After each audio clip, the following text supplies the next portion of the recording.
Nós vamos tratar na aula da questão da hierarquia das normas, sobretudo a discussão sobre lei complementar e lei ordinária, tá bom?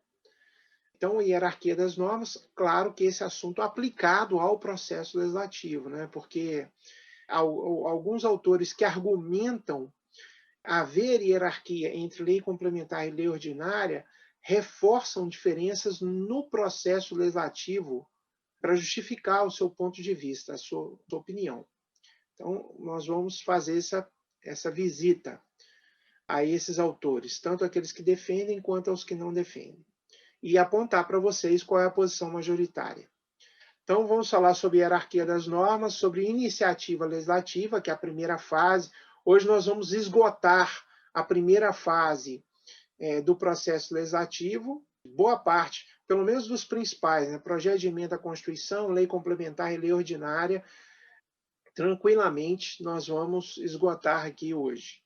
E vamos identificar casas iniciadora e revisora, sobretudo para projeto de emenda à Constituição, lei complementar e lei ordinária.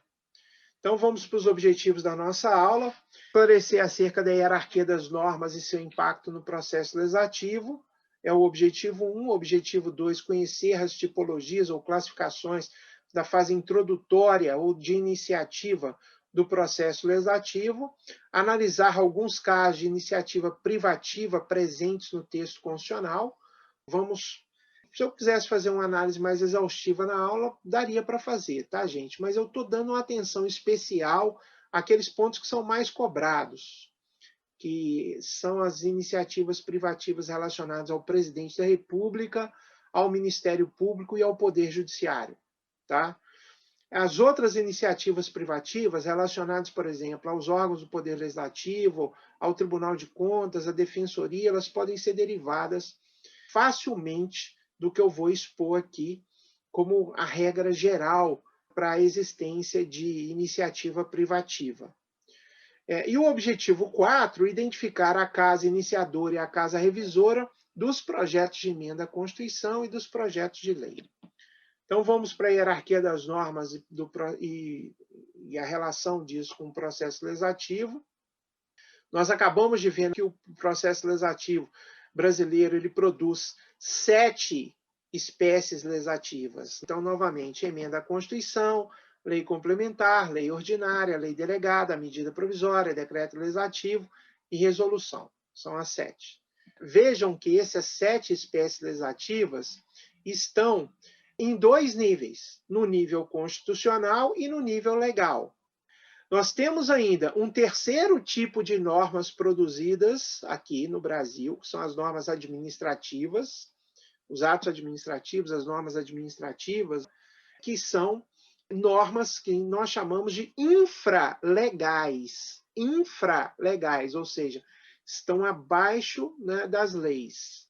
Então, o processo legislativo constitucional, quando nós tratamos dele, quando nós falamos dele, nós não consideramos o nível administrativo.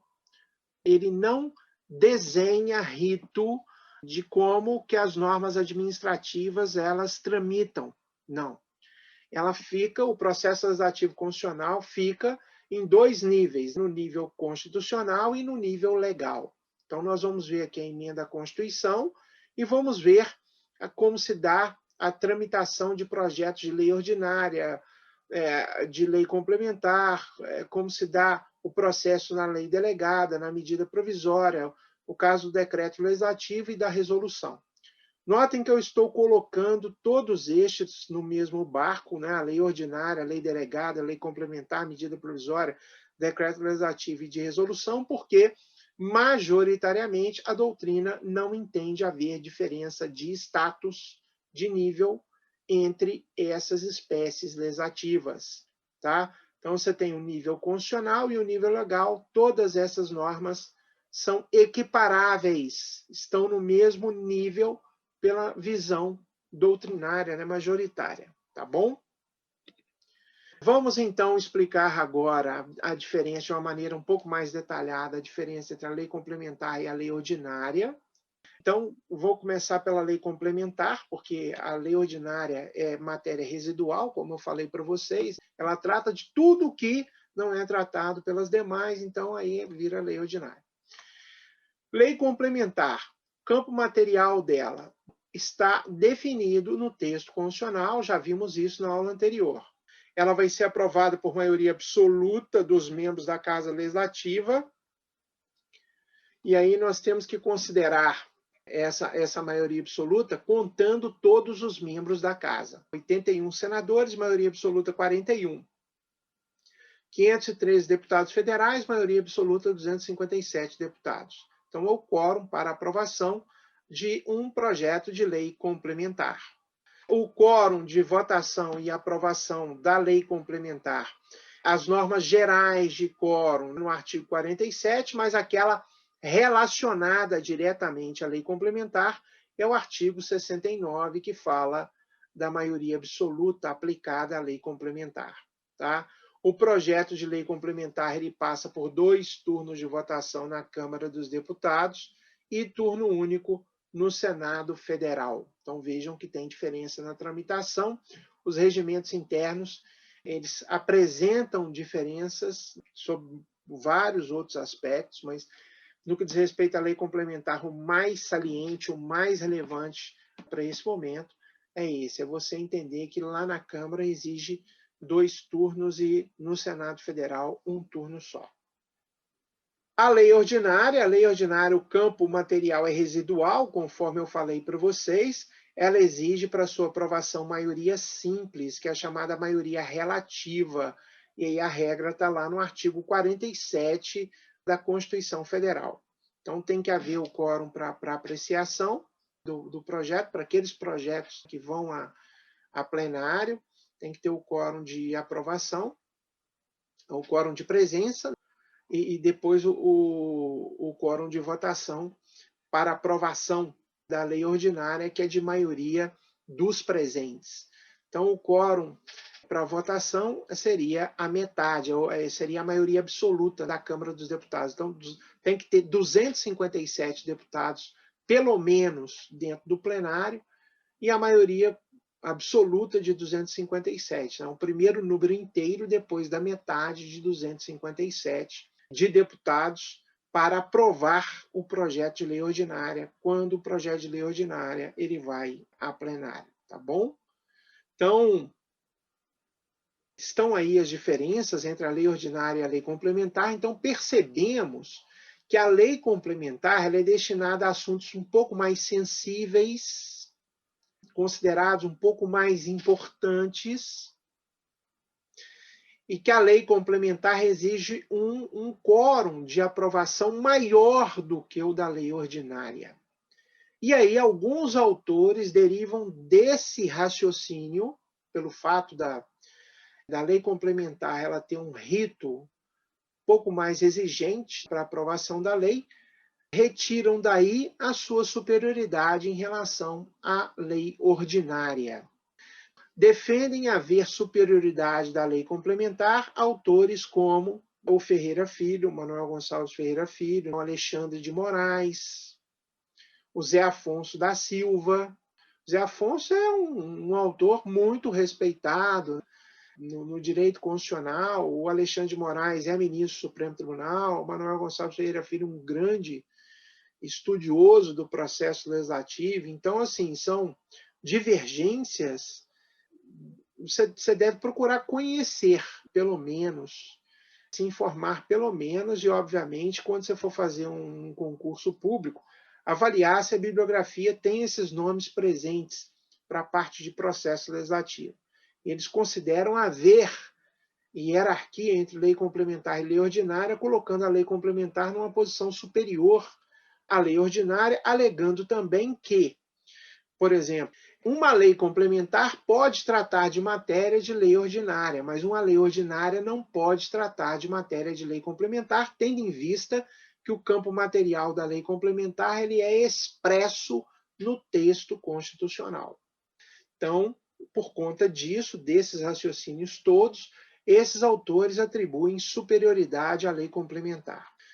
Mas a posição majoritária na doutrina e a posição majoritária também no Supremo Tribunal Federal, né, é a posição do Michel Temer, que não há hierarquia entre lei complementar e lei ordinária.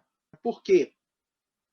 Porque, na verdade, as diferenças que existem entre a lei complementar e a lei ordinária são entendidos como diferenças de âmbitos materiais.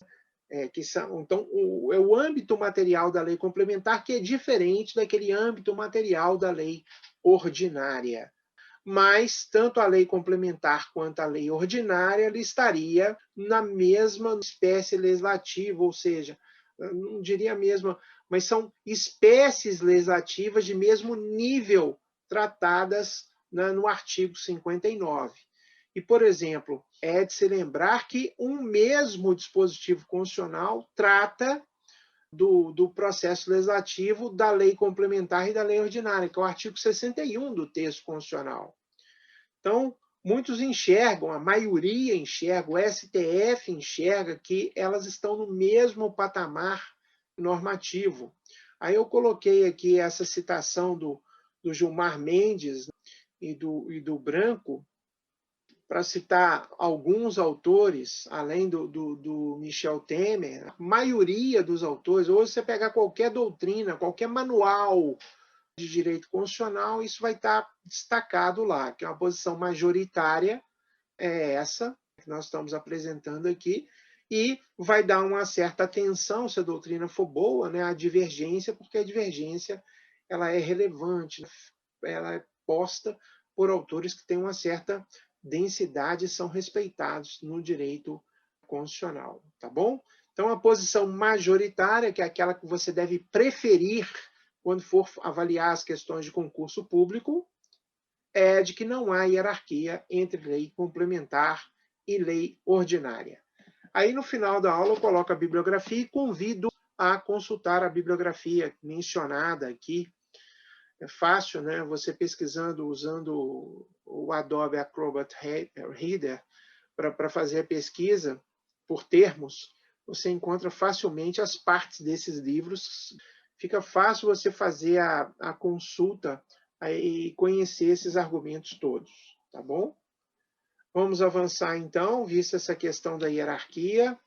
Vamos agora discutir a questão do poder de iniciativa. Vamos para as classificações.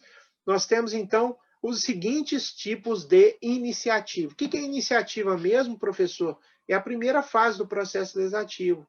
A iniciativa, ela trata do início da tramitação dos projetos dentro das casas legislativas.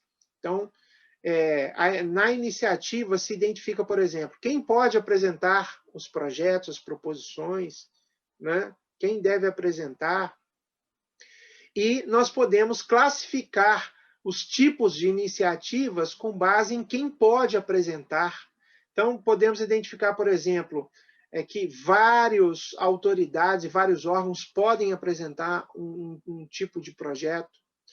Podemos identificar que só determinada autoridade ou determinado órgão pode apresentar determinado tipo de projeto, e em cima disso, né, são montadas classificações.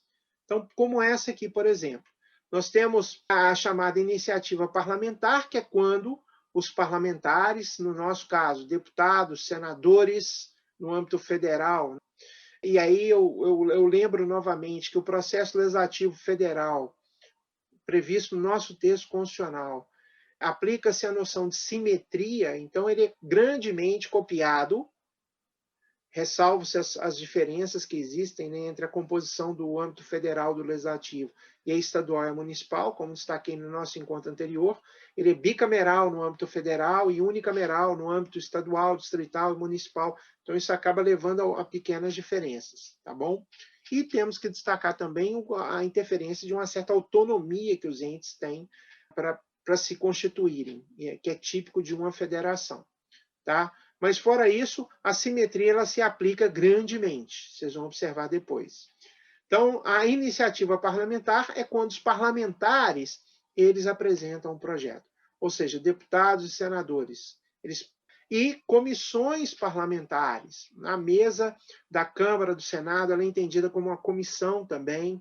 dentro do processo legislativo, então ela pode apresentar projetos em determinadas situações, comissões, e o sentido de comissões aí, um conjunto de parlamentares que se reúnem para apresentar projetos, propostas, né, conjuntamente.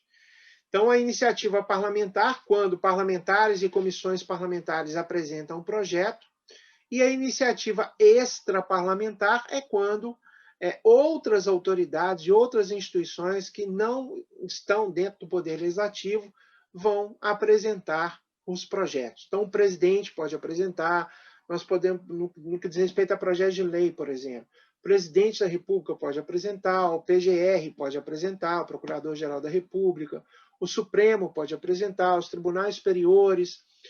Depois nós vamos ver que a Defensoria Pública da União, por meio do Defensor Público Geral, pode apresentar. O Tribunal de Contas da União, também equiparado aí ao Ministério Público, a Defensoria também pode apresentar. E vamos ver que existem órgãos que estão, e autoridades outras, o povo pode apresentar, né? Então, existem órgãos e autoridades outras, incluindo aí também os cidadãos, podem apresentar projetos de lei. Então, quando eles apresentam, é chamado iniciativa extraparlamentar, porque eles não estão dentro do Poder Legislativo. Um outro tipo de classificação é essa que identifica a iniciativa geral, no que diz respeito, esse tipo de classificação aqui tem a ver com a seguinte questão. Determinado projeto de lei pode ser apresentado por quais autoridades ou quais órgãos? Nós sabemos que existem projetos de lei que só podem ser apresentados por autoridade X, pelo órgão Y. E nós sabemos que existem autoridades e órgãos que podem apresentar projetos tratando dos mais diversos assuntos. Então, esse tipo de classificação que nós vamos ver aqui agora vai identificar essas classificações, né, esses tipos aí. Então, a iniciativa geral, nós chamamos de iniciativa geral, aquele que possui iniciativa geral, ele pode apresentar projetos sobre qualquer assunto de qualquer natureza, exceto sobre aqueles assuntos que são privativos de outra autoridade ou de outro órgão. Mas ele pode apresentar projetos sobre, por exemplo, meio ambiente, sobre infraestrutura, sobre educação, é típico daqueles que têm autoridade e que vem oriunda aí, sobretudo, da eleição, do processo eleitoral e a participação dos cidadãos. Então, aqui nós temos o presidente da República, os parlamentares, que, afinal, são eleitos também, deputados federais, senadores, as comissões parlamentares, porque são compostas por parlamentares, por deputados e senadores, os cidadãos. Então, esses têm a chamada iniciativa geral. Iniciativa privativa. Então, são aquelas autoridades ou órgãos que somente eles podem apresentar projeto de lei sobre determinado assunto. Por exemplo, nós vamos ver aqui, consultando a Constituição, artigo 93, por exemplo, que o STF ele tem prerrogativas no que diz respeito à apresentação de projeto de lei. Assim também o STJ, o Tribunal Superior do Trabalho, todos os tribunais superiores, Tribunal Superior do Trabalho, Tribunal Superior Eleitoral, Superior Tribunal Militar, Superior Tribunal de Justiça. Então, o Procurador-Geral da República, a Defensoria Pública da União, o Tribunal de Contas da União, todos eles podem apresentar projeto de lei. Normalmente, esses projetos de lei de iniciativa privativa têm a ver com a sua organização interna, a sua estrutura, cargos, funções, alteração das funções, tem a ver com isso, tá? Mas, em alguns casos, pode ter a ver também, quando a Constituição aponta, com outras questões, né? Por exemplo, nós vamos ver que a Constituição atribui iniciativa privativa para a criação de varas, no âmbito da organização da justiça. Aí tem um aqui que não aparece no texto constitucional, no famoso caput do artigo 61, que é o Tribunal de Justiça do Distrito Federal e Territórios. Você pode perguntar, poxa, professor, mas Tribunal de Justiça Não é o governador do Distrito Federal, não, que estaria relacionado aí com o Tribunal de Justiça do Distrito Federal, que disputaria talvez a iniciativa privativa de projetos que cuidem da organização desse tribunal. Não, não é, sabe por quê?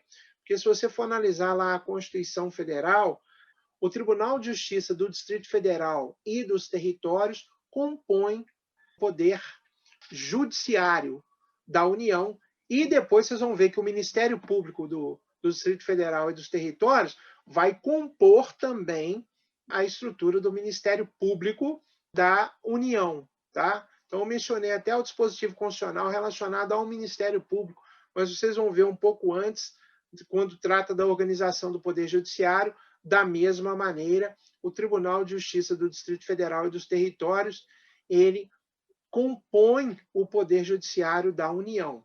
Tá? Então, ele também aparece com iniciativa privativa, ele não está expresso lá no texto constitucional, mas, por analogia, ele acaba tendo reconhecido essas iniciativas privativas aqui.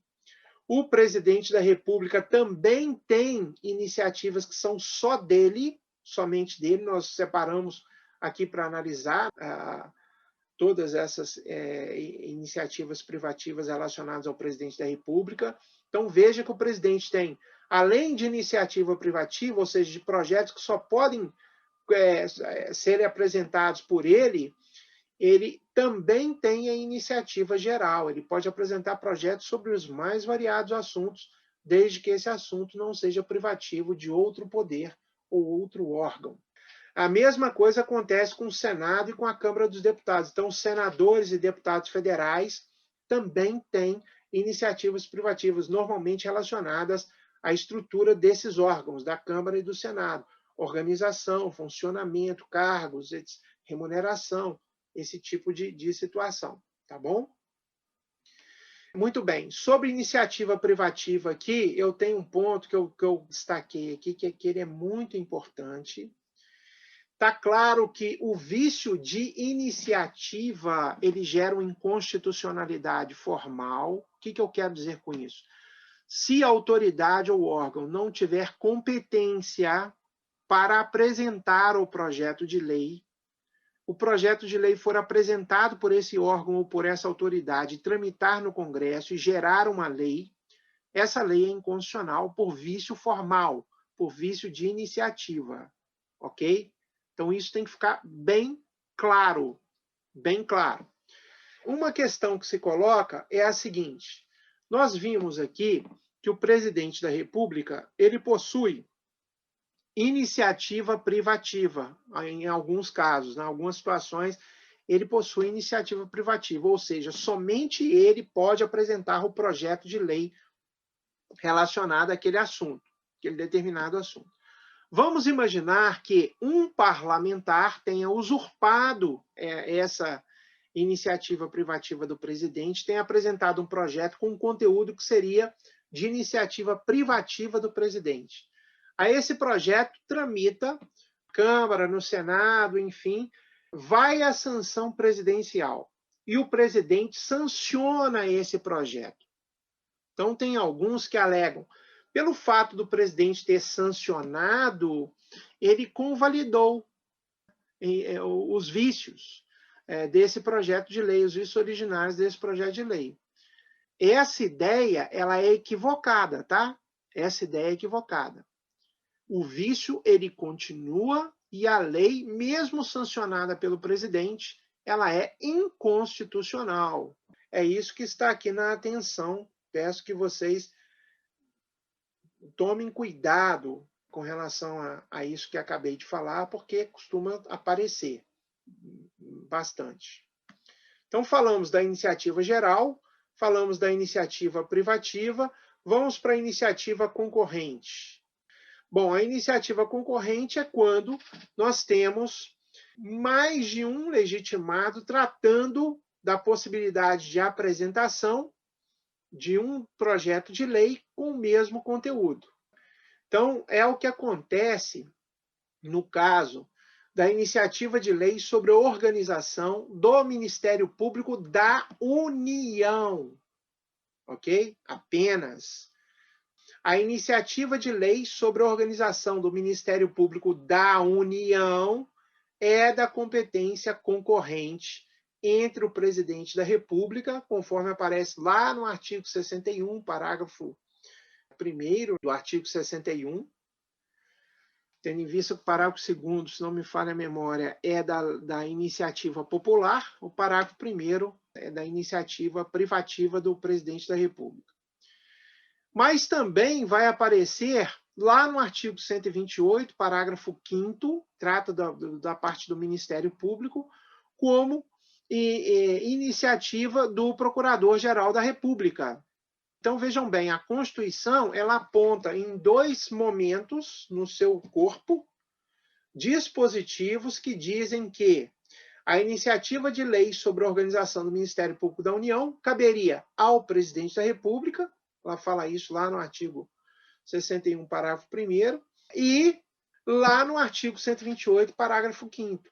Então, em 2 momentos, ela apresenta, aliás, autoridades que têm a iniciativa de apresentação de lei sobre o mesmo conteúdo, nesse caso, a organização do Ministério Público da União. Temos a iniciativa vinculada. A iniciativa vinculada é um tipo de iniciativa, o próprio nome diz, né, vinculada, que a ideia é a seguinte, é que a Constituição ela estabelece tudo em relação à questão de quem deve apresentar, como deve apresentar, quando é que tem-se o início do processo legislativo de determinados projetos de lei.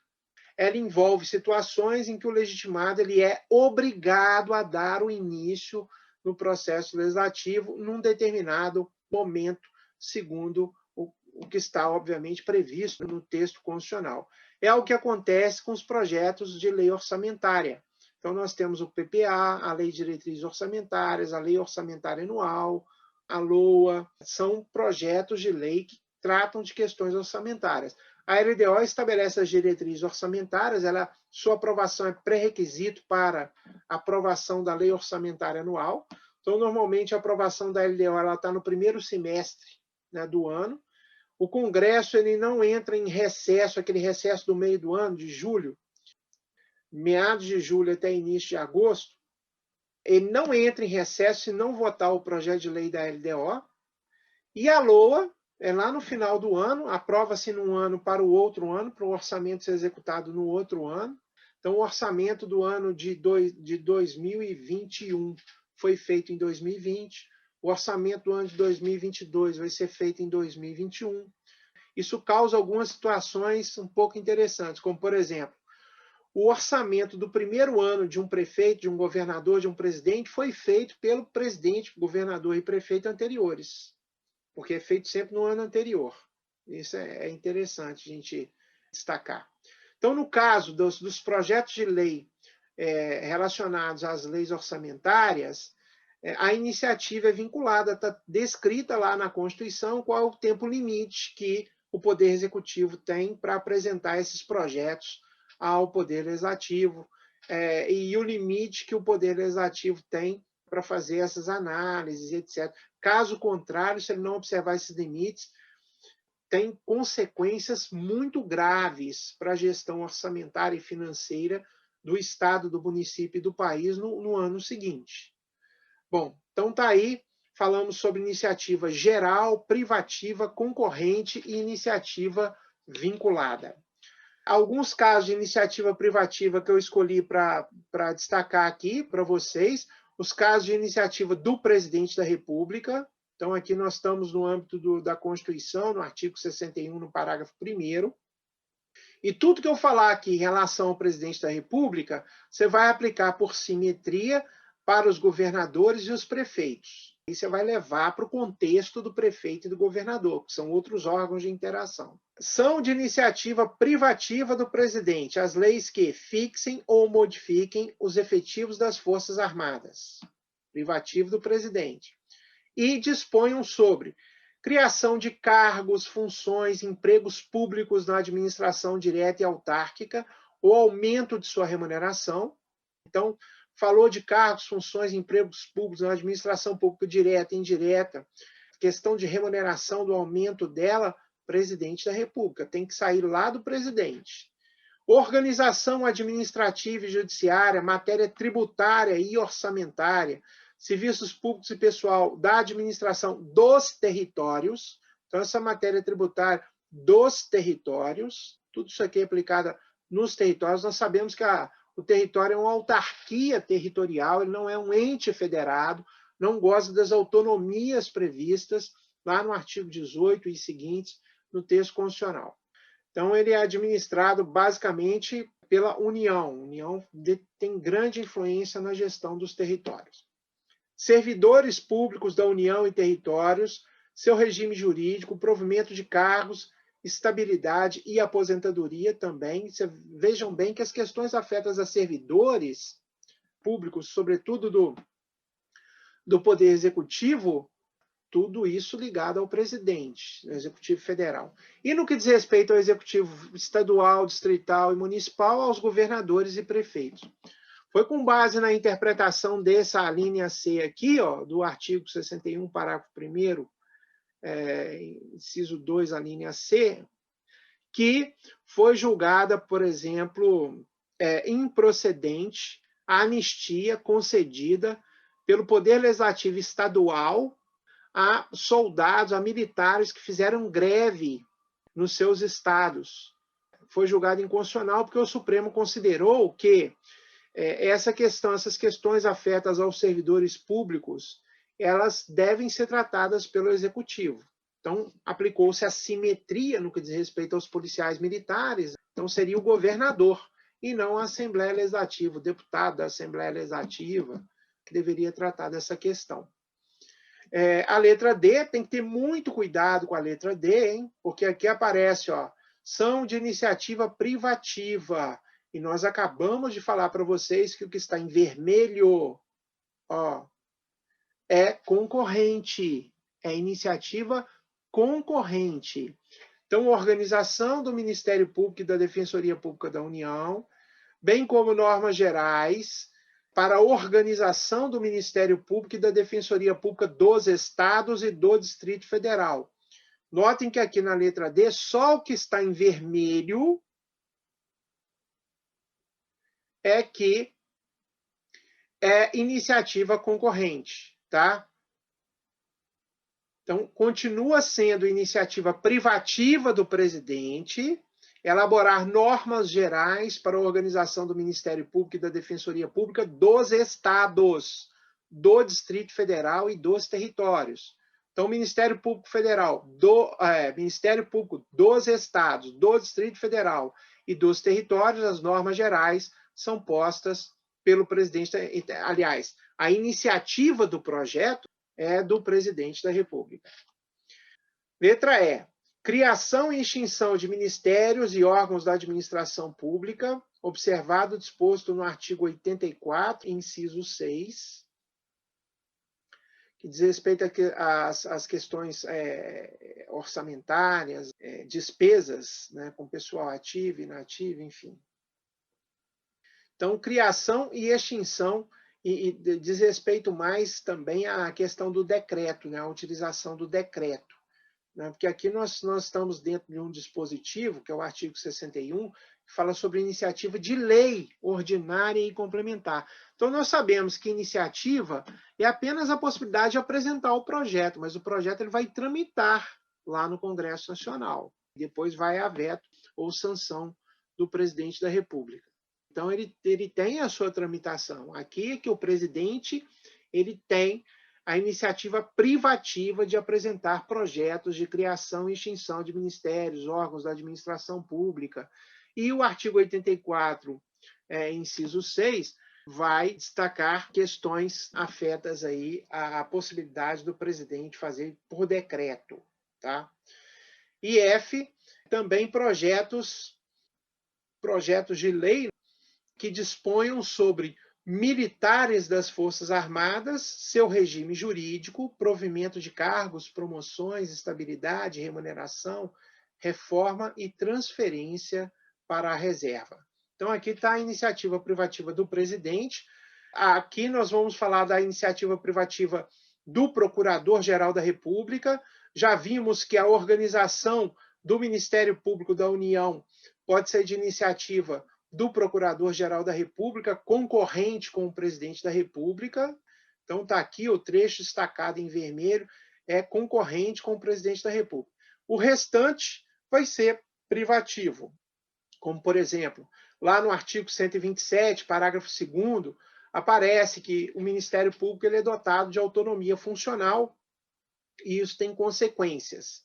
Essa autonomia funcional ela tem que observar questões de ordem orçamentária, financeira. Esses limites estão estabelecidos em leis complementares que tratam de limites associados a essas questões, mas é de iniciativa privativa do Procurador-Geral da República propor ao Poder Legislativo a criação e extinção de seus cargos, serviços auxiliares, a política remuneratória, os planos de carreira, enfim.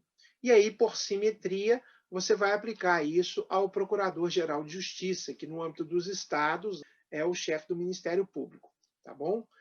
Aqui uma observação com relação à questão do Distrito Federal, no caso do Ministério Público do Distrito Federal e Territórios, é o Procurador-Geral da República quem vai, porque como nós vimos no comentário que fiz anteriormente, o Ministério Público do Distrito Federal e dos Territórios, ele está ligado à União, faz parte do Ministério Público da União, tá bom? Isso é um pouco diferente em relação aos estados. Nos estados, o Ministério Público está vinculado ao âmbito estadual de organização dos poderes, tá? Iniciativas de lei relacionadas ao MP, nesse slide aqui eu coloquei uma síntese para vocês. Então, iniciativa concorrente para, quando for lei complementar de organização do Ministério Público da União, é iniciativa concorrente entre o presidente e o Procurador-Geral da República. Quando for lei complementar de organização do Ministério Público do Distrito Federal e dos Territórios, também é o presidente. O presidente pode apresentar o projeto de lei ou então o PGR, o Procurador-Geral da República. Quando for lei complementar de organização do Ministério Público dos Estados, aí a iniciativa pode ser do governador e do Procurador-Geral de Justiça.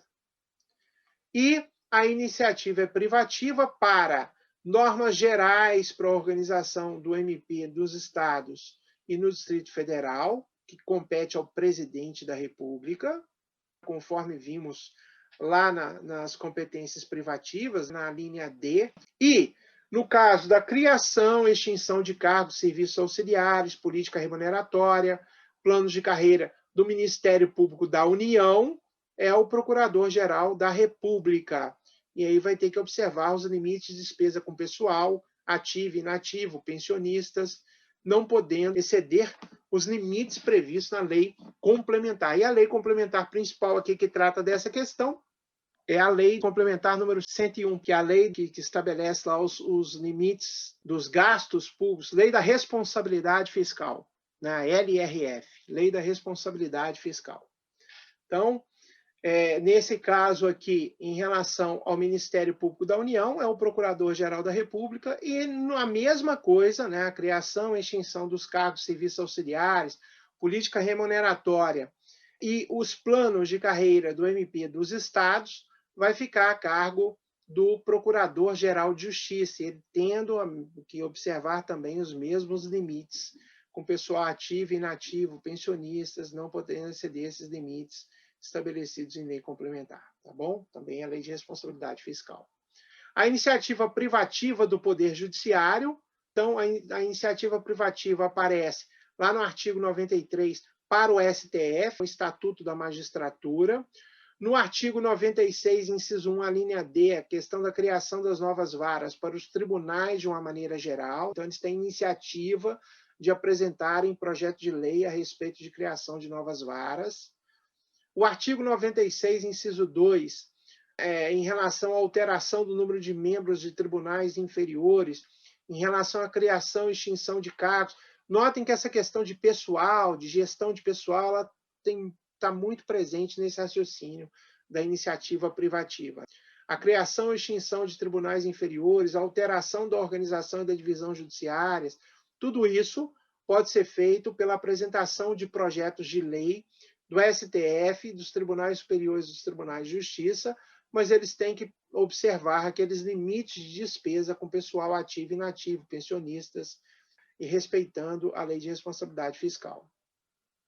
O artigo 125, parágrafo 1º dos tribunais de justiça, trata da regulamentação da organização judiciária nos estados, então a questão dos tribunais de justiça. Tá? Então, essas são as iniciativas de lei privativas do Poder Judiciário previstas. Ah, professor, mas você mencionou aqui que a iniciativa privativa é do STF, dos tribunais, do PGR, do presidente, da Defensoria Pública. Você faz uma analogia com o PGR para a Defensoria, o TCU também faz uma analogia com a PGR para o TCU. E no caso do Senado e da Câmara dos Deputados? Bom, a lógica para o Senado, para o TCU, vai ser a mesma. Quando eles estiverem tratando da apresentação de projetos de lei cujo conteúdo é sobre a sua organização interna, questões de pessoal afetas à remuneração, cargos, funções, etc., isso é de competência privativa daquele determinado órgão. A não ser naqueles casos em que a Constituição ela estabelece uma iniciativa concorrente, como faz com a organização do Ministério Público da União, quando atribui a competência da iniciativa legislativa tanto ao presidente da República quanto ao Procurador-Geral da República. Ok? Então, estão aí as iniciativas, as principais iniciativas. Fechando aí com a iniciativa popular, vocês já estão cansados de conhecer, tratamos disso na teoria do Estado, muito provavelmente vocês viram também lá no direito constitucional, está prevista no artigo 61, é o parágrafo 2º.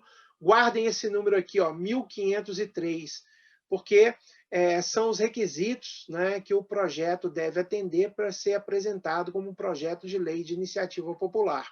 Esse precisa da assinatura de 1% do eleitorado nacional, então esse é de 1% de assinaturas do eleitorado nacional.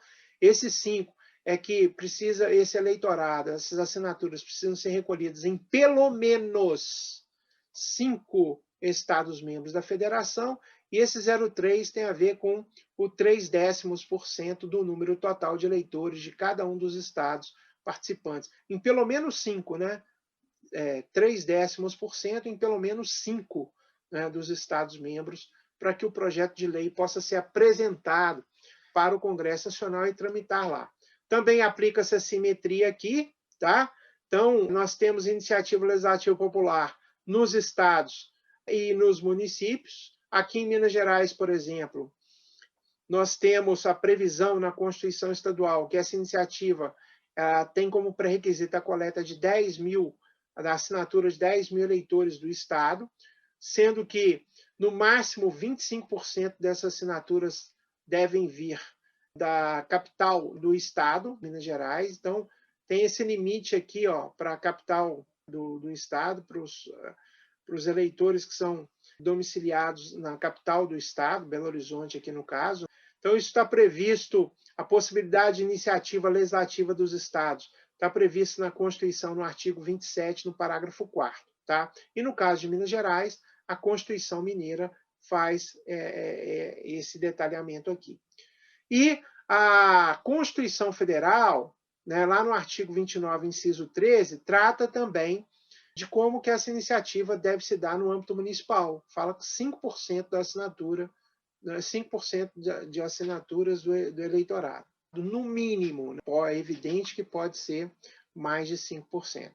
A iniciativa é regulamentada pela Lei 9.709, que é de 98, e lá, entre os pontos que existem nessa lei que regulamenta a iniciativa popular, está que o projeto tem que versar sobre um tema e ele não poderá ser rejeitado por vício formal, cabendo ao Legislativo fazer as adequações necessárias para corrigir esse vício.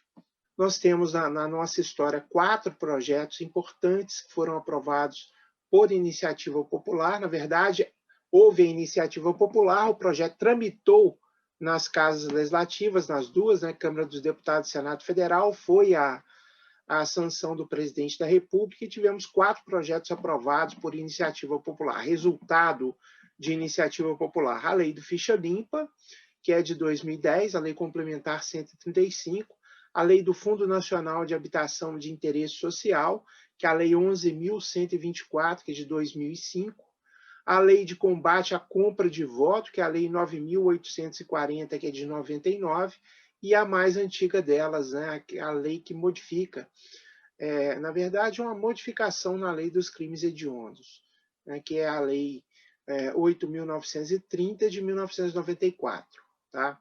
Então, essas leis foram resultado de iniciativa popular. Então, vamos falar agora sobre o poder de iniciativa.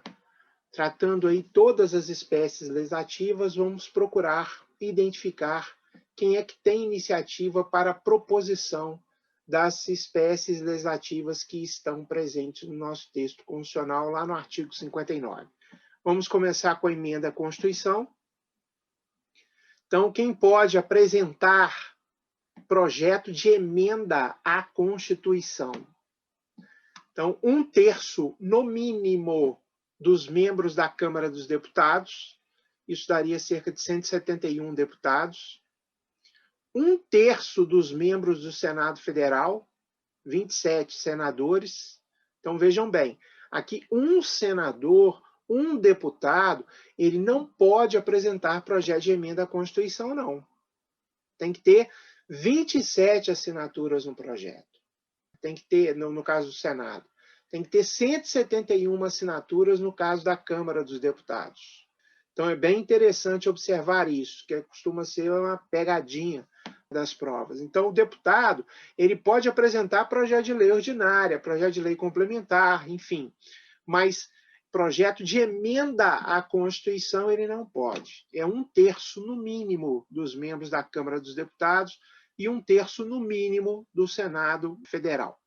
Temos também o presidente da República, tem o poder de iniciativa para emenda à Constituição, e nós temos como último legitimado aí, né, o famoso artigo 60, primeira parte, né, inciso 1 do artigo 60, nós temos, o parágrafo 1º, né, do artigo 60, nós temos aí mais da metade das assembleias legislativas das unidades da federação. Então, nós temos hoje 26 estados e um Distrito Federal, daria 27. Então, mais da metade das assembleias legislativas das unidades da federação, incluindo-se aí a Câmara Legislativa do Distrito Federal.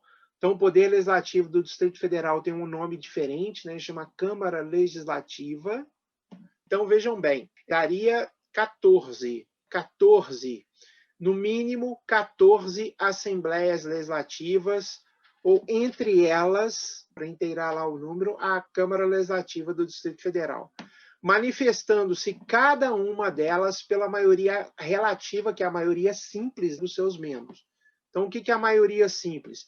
Para ter o quórum de apreciação de um projeto que vai ser votado, tendo como requisito para aprovação a maioria simples, você tem que ter pelo menos mais da metade dos deputados estaduais ali presentes. Então, estando presentes mais da metade dos deputados, coloca-se em votação e aí a maioria, né, relativa ou maioria simples aprova o projeto. Então, é dessa forma. E isso deve se dar em pelo menos 14 assembleias legislativas, ou então 13 assembleias legislativas e a Câmara, a Câmara Legislativa do Distrito Federal, enfim. Então, esse seria o requisito. No mínimo, isso, tá bom? Na nossa história, nós temos apenas um projeto, né, de emenda à Constituição apresentado pelas assembleias legislativas nessa forma, que não foi apreciada ainda pelo Congresso Nacional, está na fila, está pronto para ser votado, é a PEC 47, né, de 2012. Tá? Quem quiser depois dar uma olhada. Então, nós temos essas autoridades, esses órgãos, como legitimados para a proposição de projetos de emenda à Constituição. Eles têm o chamado poder de iniciativa em relação à emenda à Constituição. Ok? Então está aí a emenda à Constituição. Importante, hein? Importante. Quando se discute iniciativa, as mais cobradas em avaliação são as iniciativas da emenda e do projeto de lei ordinária ou complementar. Tá? Então, por isso que é dada maior atenção a essas essas três espécies legislativas. Tá? Então, o projeto de lei ordinária ou complementar, então, a emenda à Constituição é tratada no artigo 60, e o projeto de lei ordinária ou complementar é tratado no artigo 61, logo o artigo seguinte. E o projeto de lei ordinária e lei complementar, eles são tratados conjuntamente no texto constitucional, sob esse aspecto da iniciativa. Então, se vocês observarem a cabeça do artigo 61, combinada com o parágrafo 2º do artigo 61 no texto constitucional, nós vamos identificar quais são aquelas autoridades e aqueles órgãos que podem apresentar projeto de lei ordinária ou de lei complementar. Sendo que este rol que está lá no artigo 61, na cabeça do artigo 61, não é um rol taxativo, é um rol exemplificativo, porque nós temos a possibilidade de outros órgãos, por exemplo, e outras autoridades também apresentarem, e elas não constam lá no caput do artigo 61. Estou alertando para isto, por quê? Porque se você pega uma doutrina mais tradicionalista, muito provavelmente ela vai esgotar este assunto lá no caput do artigo 61. Tá? Mas nós sabemos que em concurso costuma aparecer exatamente aqueles órgãos e aquelas autoridades, né, que não figuram lá no caput do artigo 61. Então, eu estou colocando aqui para vocês o rol completo daqueles que têm o poder de iniciativa de projeto de lei ordinária ou complementar. Então, podem apresentar projeto de lei ordinária ou complementar o presidente da República, o Supremo Tribunal Federal, os tribunais superiores e o Tribunal de Justiça do Distrito Federal e Territórios. Mas por quê, professor? Tribunal de Justiça do Distrito Federal e Territórios, sim, porque ele faz parte do Poder Judiciário da União, tá bom? Então, entra junto aqui com os tribunais superiores, Tribunal de Justiça do Distrito Federal e Territórios. O Procurador-Geral da República, o Tribunal de Contas da União e a Defensoria Pública da União. Na verdade, é o Defensor Público Geral, né, da União aqui, parando-se aí ao Procurador-Geral da República, o povo, deputados, senadores e comissões parlamentares da Câmara, do Senado e as mistas. Tá? Então, estas são as autoridades e os órgãos que podem apresentar projeto de lei ordinária ou complementar. Então, lá no caput do artigo 61, você vai ver o presidente da República, vai ver o STF, vai ver os tribunais superiores, vai ver o Procurador-Geral da República, o povo, os deputados, os senadores, as comissões parlamentares. Mas não vai ver o Tribunal de Contas da União, a Defensoria Pública da União e nem o Tribunal de Justiça do Distrito Federal e Territórios. Então, atenção com relação a isso, tá bom? Com relação ao projeto de lei delegada, bom, o projeto de lei delegada, ele é de iniciativa do presidente da República. Essa iniciativa ela ganha o nome de iniciativa solicitadora, que a lei delegada, né? O que é a lei delegada? É o presidente da República solicitando ao Congresso Nacional a autorização para que ele faça uma lei a respeito de determinado assunto relacionado ao Poder Executivo, a ele, né? Enfim. Tem que ter uma certa aderência, né, ao Poder Executivo, o presidente poder justificar essa iniciativa solicitadora.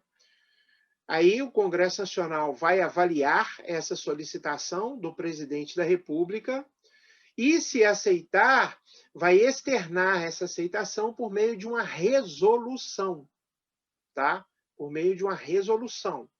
E atenção, que esse é um exemplo raro de um tipo de resolução do Congresso Nacional, que, como nós vimos na aula anterior, quando tratamos de espécie legislativa, é muito mais comum o Congresso Nacional tratar de questões por meio de decretos legislativos, recorrendo lá às suas competências exclusivas no artigo 49. São poucos os casos de resolução do Congresso Nacional. Por exemplo, quando o Congresso Nacional aprova o seu regimento comum, também por meio de uma resolução do Congresso Nacional. E esse é um outro exemplo, tá? A questão da delegação. Então, essa resolução, ela é a espécie legislativa que o Congresso Nacional vai utilizar para externar a sua aceitação em relação à solicitação feita pelo presidente da República para que ele faça uma lei. Então, é a chamada delegação externa. Congresso Nacional, na Câmara dos Deputados, o Senado Federal, nós vamos ver isso agora na aula 9, tem a delegação interna de deliberação, que é quando as casas, sobretudo o plenário das casas, delega o seu poder de decidir sobre projetos para as comissões, chamada delegação interna corporis. E tem a delegação externa corporis, que é exatamente essa, que é o poder legislativo, e chama externa porque está delegando para um outro poder, né, o poder legislativo delegando para o poder executivo a possibilidade de elaborar uma lei. Nesta delegação, o Congresso Nacional vai explicitar as condições, né, da delegação, qual o conteúdo da delegação, os termos da delegação. A delegação, portanto, ela não pode ser genérica, né, dada genericamente ao presidente, ela tem que estar bem limitada. E depois, quando o presidente da República procurar o Congresso Nacional já com a lei delegada pronta para que o Congresso tome as providências para sua conferência, em relação a se o presidente extrapolou essa delegação, se não extrapolou, o Congresso Nacional ter todas as condições de fazer a checagem dessas questões. E a medida provisória, o decreto legislativo e a resolução, a lógica em relação à questão de iniciativa ela é bem simples. Decreto legislativo e resolução, a bola está com os congressistas. No caso do decreto legislativo, competência do Congresso Nacional, normalmente envolve deputados, senadores, que tomam lá as providências que devem ser tomadas em relação a cada um dos incisos que constam lá no artigo 49 do texto constitucional, que fala das competências exclusivas do Congresso Nacional. Então, temos, por exemplo, o caso de decreto legislativo, referendo que o Congresso dá em relação aos tratados internacionais que são assinados pelo presidente da República, por exemplo, a autorização que o Congresso Nacional dá para que o presidente possa se ausentar do país por mais de 15 dias, a convocação de referendos e plebiscitos, enfim, tudo isso se dá por meio de decreto legislativo envolvendo tanto Câmara quanto Senado, portanto, o Congresso Nacional conjuntamente. E a resolução, nós já vimos que a resolução tem a resolução que é da Câmara dos Deputados, então só envolve os deputados, tem resolução que é do Senado Federal, então só envolve senadores. Então, o deputado não tem o que fazer numa resolução do Senado, só envolve senadores, e tem aqueles poucos casos da resolução das resoluções do Congresso Nacional. Eu exemplifiquei 2 aqui casos. Esse caso da delegação externa, corporis, relacionada à lei delegada, e o caso da aprovação do regimento comum do Congresso Nacional. Então, no que diz respeito a decreto legislativo e resoluções da Câmara, do Senado e do Congresso, está clara de quem é a questão da iniciativa e do tratamento dessas questões, né? São apreciadas pelos parlamentares, segundo as competências que a própria Constituição atribui a cada um desses órgãos do Poder Legislativo, a Câmara dos Deputados, o Senado Federal e o Congresso Nacional. E a medida provisória é o presidente da República quem apresenta a medida ao Congresso Nacional. A iniciativa aí da medida provisória ela é do presidente da República, ok? Então está aí o poder de iniciativa, quem é que tem relacionado a cada uma das espécies legislativas que vimos. Como vocês sabem, o poder legislativo nacional ou federal, enfim, ele tem uma característica que não se apresenta para os outros entes da nossa federação. Então, quando falamos de município, o poder legislativo ele é unicameral, é a Câmara Municipal, uma Câmara só. Quando falamos de poder legislativo nos estados e no Distrito Federal, também falamos de uma casa só, ele é unicameral. As assembleias legislativas, né, cada uma num estado, por exemplo, Assembleia Legislativa de Minas Gerais, Assembleia Legislativa do Rio de Janeiro, Assembleia Legislativa de São Paulo e assim por diante. E a Câmara Legislativa do Distrito Federal, localizada em Brasília. Então, nós temos o unicameralismo nesses entes da nossa federação. Isso não se dá no plano federal. No plano federal, nós temos bicameralismo, por conta do nosso formato federativo. Então, nós temos uma Câmara, a Câmara Baixa, Câmara dos Deputados, que cuida de representar o povo. Por isso, onde tem mais povo, tem mais deputados, né? São Paulo, por exemplo, tem um número maior de deputados que Minas Gerais. Minas Gerais tem um número maior de deputados que o Rio de Janeiro, porque o número de eleitores, população do estado de Minas Gerais, o número de eleitores, população do estado de São Paulo, são maiores do que os dos demais estados da federação, e aí você tem um número de representantes maior para esses estados. E temos lá no Senado Federal uma representação equitativa, distribuída igualmente entre os estados membros da federação e o Distrito Federal. Cada estado e o Distrito Federal possuem 3 senadores, o mesmo número, né, de senadores. E o propósito do Senado é representar os interesses dos entes da federação, né, dos estados, do Distrito Federal, enfim. Okay? É uma forma de garantir um espaço dentro da estrutura política decisional federal para os entes da federação. Então, nós temos o bicameralismo, isso acaba impactando no processo legislativo, de forma que o processo legislativo, o processo de aprovação de leis, de emendas, de decreto legislativo, de medidas provisórias, né, a conversão da medida provisória em lei. Esse processo, e também a lei delegada, né, no momento da delegação, a decisão sobre a delegação, ele vai envolver tanto a Câmara dos Deputados quanto o Senado Federal. Então, nosso processo legislativo vai envolver as duas casas para a maior parte dos casos de tramitação de projetos. Acabei de falar aqui. Qual que é a exceção, professor, que não envolve as duas casas? As resoluções da Câmara, só a Câmara, as resoluções do Senado, só o Senado. São as exceções, tá bom? O restante, há o envolvimento das duas casas. E como nós temos o envolvimento das duas casas, é necessário estabelecer regras que vão atribuir papéis a cada uma dessas casas. Qual o momento em que essas casas vão aparecer, quais são os poderes que essas casas têm nesse processo legislativo conjunto, né, que tramita, né, por elas, enfim. E aí, quando o projeto ele começa a tramitar numa casa, nós chamamos essa casa, como vimos na nossa primeira aula de processo legislativo, de casa iniciadora. E, automaticamente, a outra casa vai ser a casa revisora. Então, se o projeto começa a tramitar na Câmara dos Deputados, o Senado, a Câmara vai ser a casa iniciadora e o Senado Federal vai ser a casa revisora. Se o projeto começa a tramitar no Senado Federal, o Senado Federal vai ser a casa iniciadora e a Câmara dos Deputados vai ser a casa revisora. Ok? Muito bem. Então, visto isso, vamos identificar a casa iniciadora em relação aos projetos de emenda à Constituição, tá?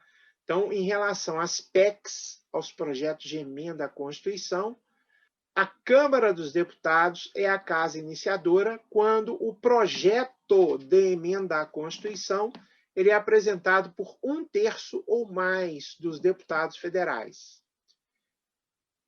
Então, quando o projeto de emenda à Constituição é apresentado por deputados federais, pelo menos 1/3 dos deputados, pelo menos, aí nós temos o projeto iniciando a sua tramitação na Câmara dos Deputados.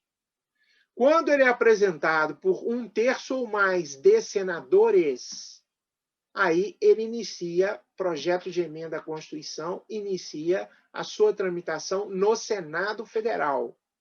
No Senado Federal.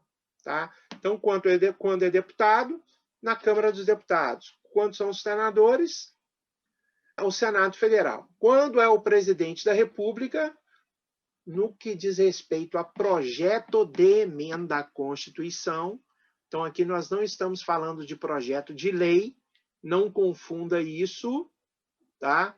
Quando falamos de projeto de emenda à Constituição, a própria Constituição, e também no que diz respeito aos regimentos, não há detalhamento sobre qual casa o presidente da República deve apresentar.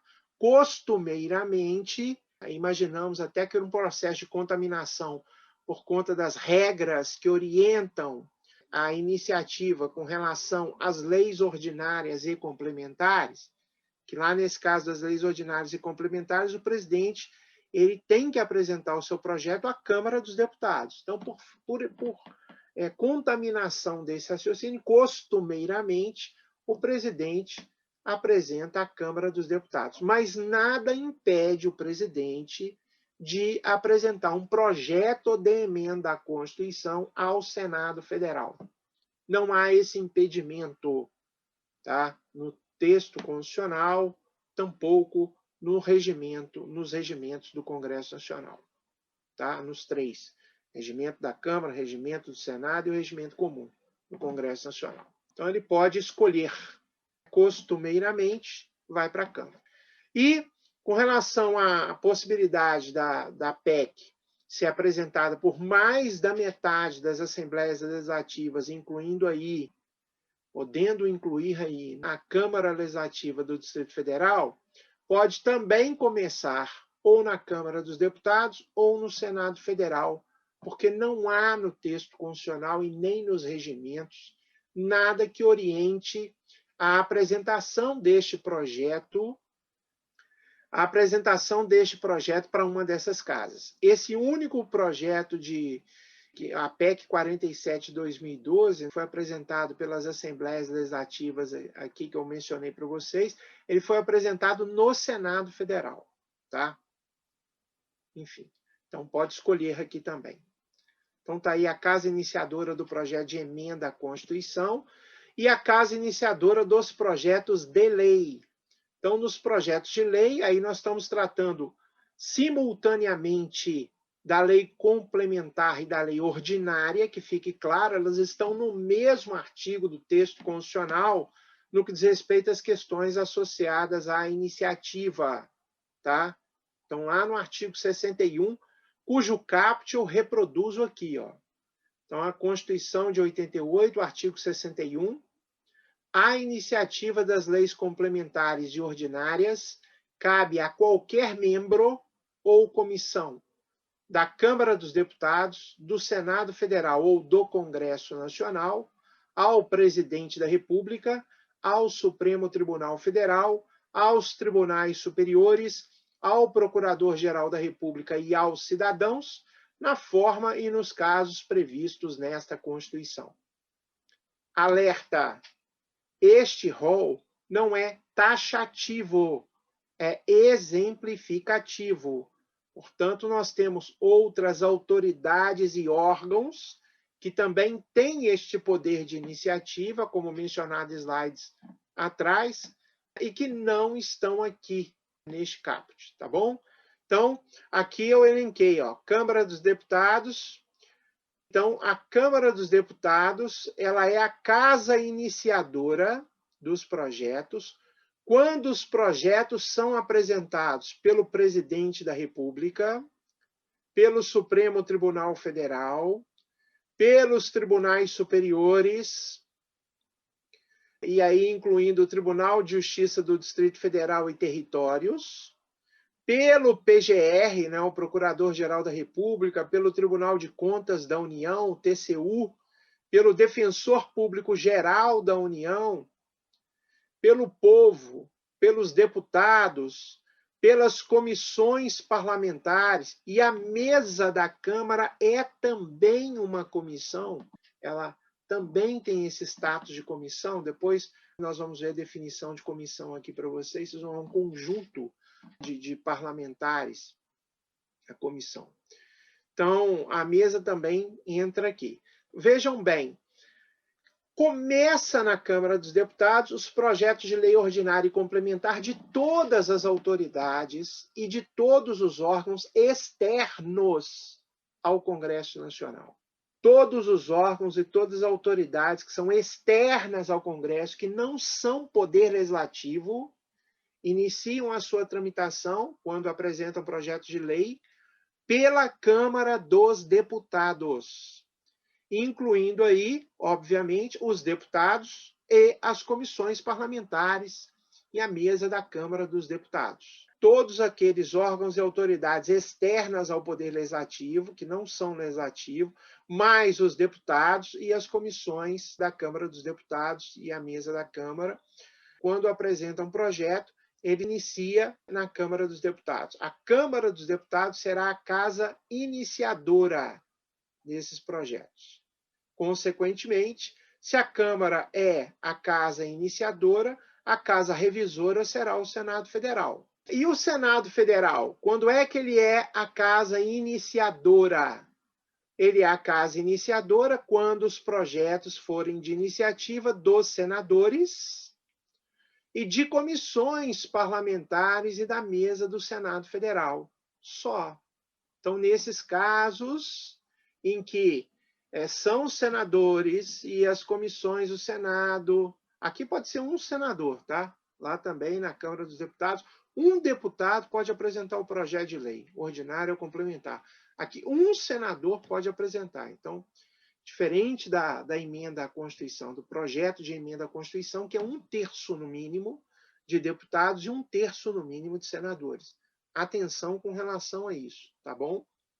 E aqui, ó, uma observação, porque é relativamente comum nós termos comissões mistas, né? Comissões parlamentares mistas lá no Congresso Nacional, para tratar de questões. Nós temos, neste caso, na composição dessas comissões mistas, a presença de deputados e senadores. Então, como é que faz? Não são só deputados que compõem uma comissão mista. Não são só senadores que compõem a comissão mista. Ela é mista. Então, sendo mista, onde é que, quando ela apresenta um projeto de lei, para qual órgão do Legislativo ela vai apresentar? Para o Senado ou para a Câmara dos Deputados? Aí existe um revezamento, tá? Há um revezamento. Então, quando vocês consultarem lá o regimento comum do Congresso Nacional, e essa aula inclui conteúdo constitucional e regimental, que a nossa proposta aqui é dar uma aprofundada no processo legislativo, não tratar apenas com a Constituição, que a Constituição deixa muitas lacunas e o aluno é curioso, então nós estamos também recorrendo ao regimento.